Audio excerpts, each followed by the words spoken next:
പത്തനംതിട്ട അടൂർ നഗരസഭയിലെ അധ്യക്ഷ സ്ഥാനത്തെ ചൊല്ലി കോൺഗ്രസിൽ പൊട്ടിത്തെറി.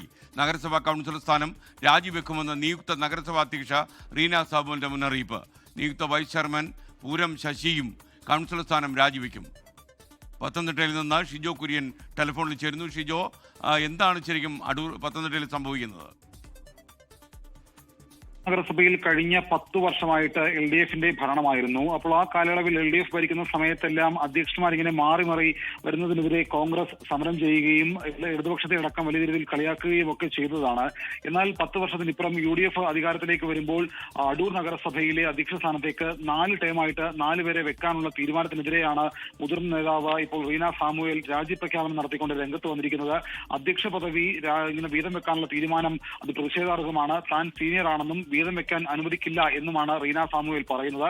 വൈസ് ചെയർമാൻ പൂരം ശശിയും സമാനമായിട്ടുള്ള നിലപാട് എടുത്തിട്ടുണ്ട്.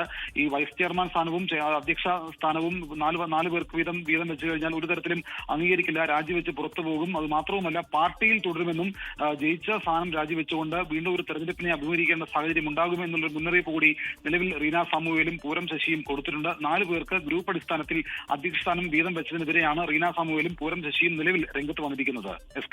ലോകത്തെവിടെയായാലും ഏത് സമയത്തും 24 വാർത്തകളും ഓഗ്മെന്റഡ് റിയാലിറ്റി പാക്കേജുകളും എക്സ്പ്ലെയിനറുകളും വിശദമായി കാണാൻ ഞങ്ങളുടെ YouTube ചാനൽ നിങ്ങൾക്ക് സബ്സ്ക്രൈബ് ചെയ്യാം.